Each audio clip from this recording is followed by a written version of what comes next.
Things may not be looking good for silver, according to some. There are folks who are changing their mind on this metal. We're going to talk about it, and I am going to try to change your mind as we explore.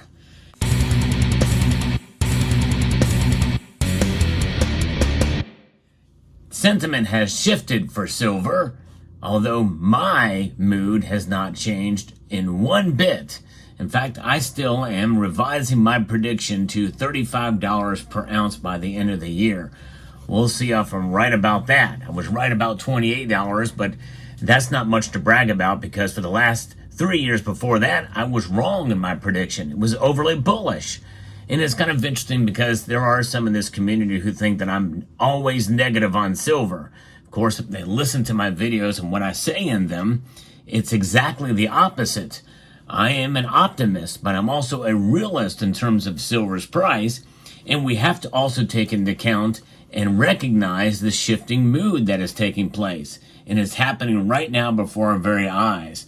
I'm going to be reporting you from FX Empire that talks about this bullish to cautious sentiment that we're starting to see now. We see silver prices fall, but stabilize before falling again. In fact, moments before the markets close, silver is down another 46 cents. That's a 1.55% drop. It's still above 29, and I think we can actually celebrate that to a point. But every day that we don't see $30 means it's going to be tougher to get back up there again. At least that's my feeling. I could be wrong about that too. But you know, there's a lot of pain everywhere, and not only in terms of silver, but also the platinum group metals are falling pretty dramatically as well too. And rhodium has made a significant move to the downside as well.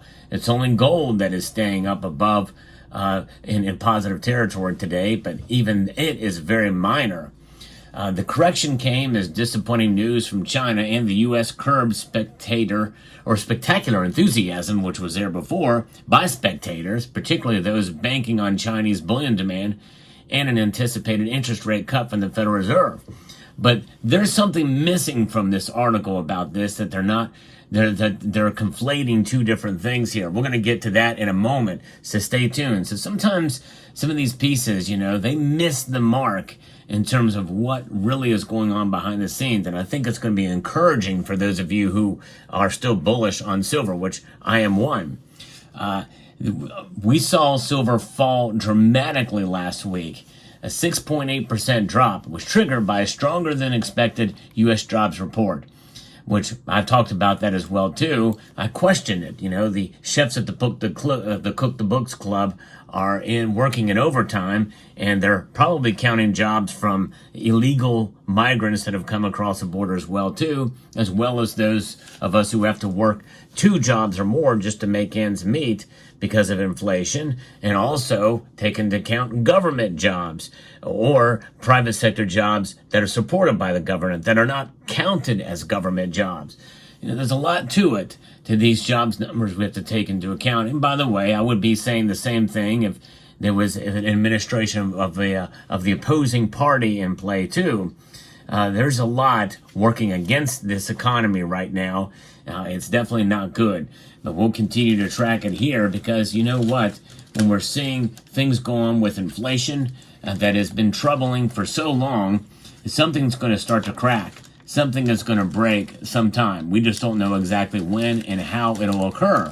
This is why we hold silver as well as gold. But silver is a metal that I think has proven itself time and time again in terms of being a long and stable store of value as opposed to price. And that's the difference. This article continues here. We've seen the People's Bank of China's inconsistent buying patterns have been a significant influence on bullion prices. Historically, the bank's buying phases are following by long breaks, and without resumed purchases of gold, silver prices might remain stagnant. Now, that is a very strange statement there. They're conflating what's going on with the Chinese government, the People's Bank of China, essentially pausing its gold acquisition and affecting silver. they neglect the fact that the Chinese government itself has urged its citizens to buy silver when gold prices are this high. And they're completely missing the mark here, I think. But anyways, market sentiment was further jolted by Friday's dramatic move, with expectations of similar volatility this week being low unless there's a major surprises in upcoming economic data, particularly the Consumer Price Index report and the Federal Reserve's policy decision. All of that's coming up here very, very soon. Expectations for a September rate cut by the Fed has dropped from 70% to around 50% following the jobs data. In fact, I looked at the Fed Watch tool, and they're right, and that is something that I think is a dramatic shift. Looking at the September meeting, it is now below 50%.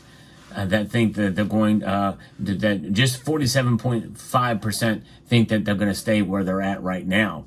And that means 48.3% think it's going to be a quarter point rate cut coming up in September. And 4.3% think that's going to be a half point rate cut.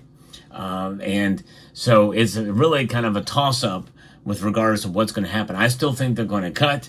And I think they're going to do it to try to stimulate and go in conjunction with the increased money printing that we're seeing now. The M2 money supply has increased, and I talked about that in a video with regards to the amount of dollars printed year over year compared to silver mined year over year. That is the price, or the ratio. It's not a price. It is the number of these printed year over year compared to the amount of this mined year over year. That's very significant. So they may as well lower rates in order to, quote, stimulate the economy.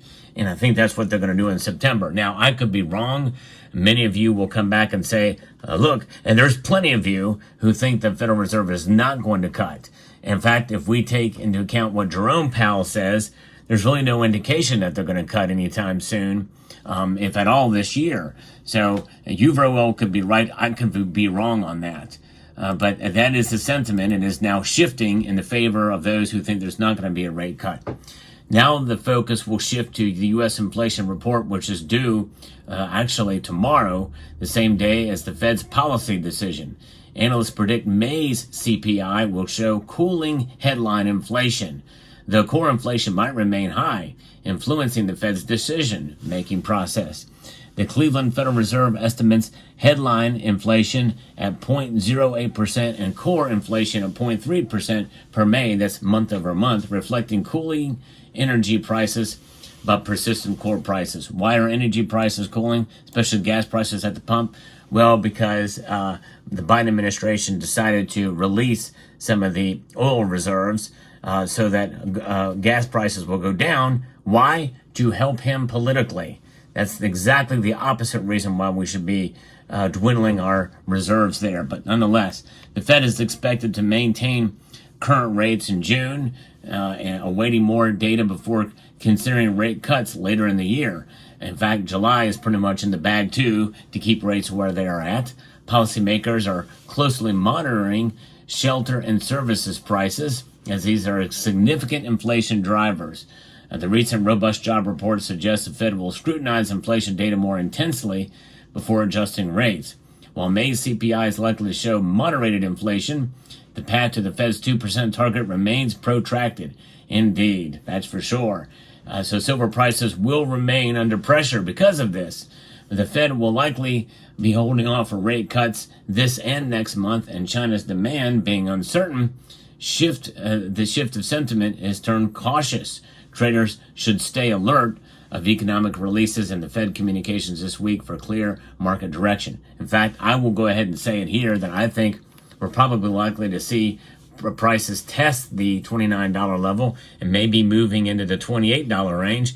In fact, if not, we may even see it test the $28 range coming up. And so that is a real possibility. That's something that I'm considering here as I calculate what little silver I'm buying right now.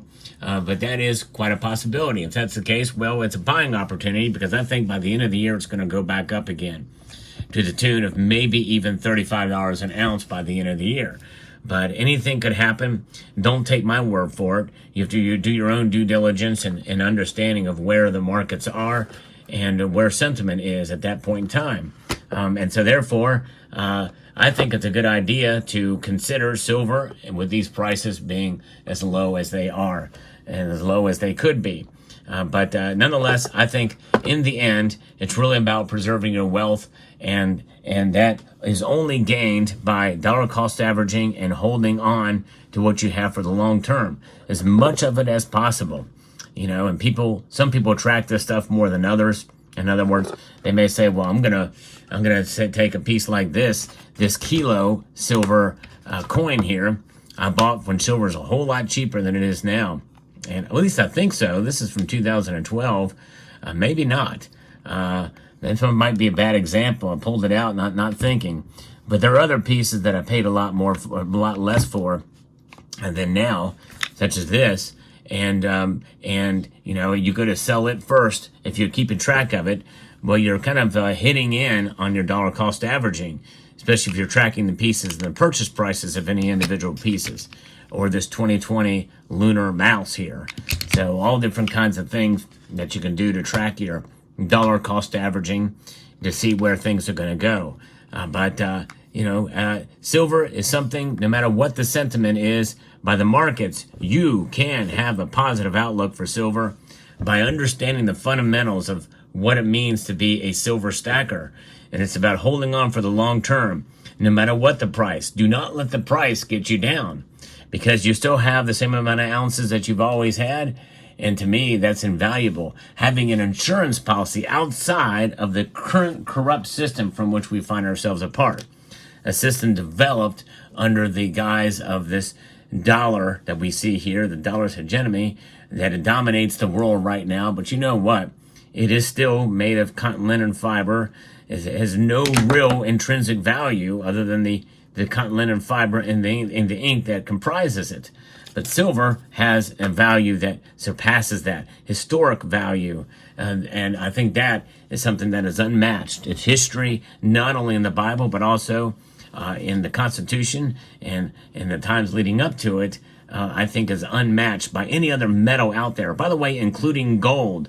Silver is more commonly used as a monetary metal than any other metal on the periodic table, save for copper. That's right, copper. Still being used today as money, believe it or not. And copper is money. But that's a whole nother video. Let me know what your thoughts are about this video. Hope you found this video informative, insightful, and educational. Would like to extend a multitude of gratitude to each and every one of you for taking the time to watch, and encourage you to please rate, share, comment, and subscribe.